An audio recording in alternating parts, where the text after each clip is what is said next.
আসসালামু আলাইকুম। আমি বর্তমান মিশরের পিরামিডে আছি। হ্যাঁ, আপনি হয়তোবা অবিশ্বাস মনে করতেছেন, এটাই সত্য কথা। আমি পিরামিডের সামনে অবস্থান করতেছি।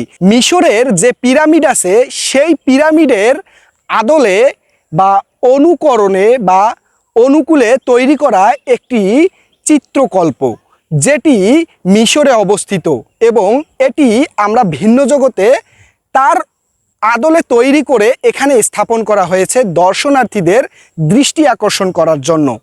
হ্যাঁ, এই পিরামিডের কথাই আমি বলতেছি, যেটি মিশরে অবস্থিত এবং পিরামিড আকৃতির এই কাঠামোগুলো মূলত প্রাচীন মিশরে ফারাও দেও সমাধি, যা মধ্য ও প্রাচীন যুগে নির্মিত করা হয়েছিল। পিরামিডকেই পৃথিবীর প্রাচীনতম স্থাপত্য হিসেবে গণ্য করা হয়। খ্রিস্টপূর্ব 600 বছর আগে এর নির্মাণ কাজ শুরু করা হয়। পিরামিড এবং এর পার্শ্ববর্তী স্থানের নকশা করেছেন স্থপতি ইমহোটেপ। প্রায় 1 লক্ষ শ্রমিক এটিতে সাহায্য করেন এবং পিরামিড তৈরির সুনির্দিষ্ট নির্মাণ কৌশল আজও মানুষের কাছে অজানা।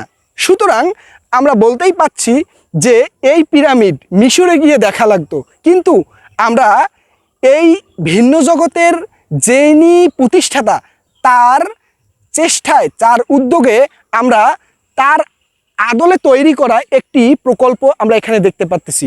সুতরাং আমরা বলতে পারি যে মিশরে গিয়ে দেখার সৌভাগ্য হয়তো বা হতে নাও পারে, আমরা কিন্তু ভিন্ন জগতে এসে দেখতে পারি। ধন্যবাদ সকলকে।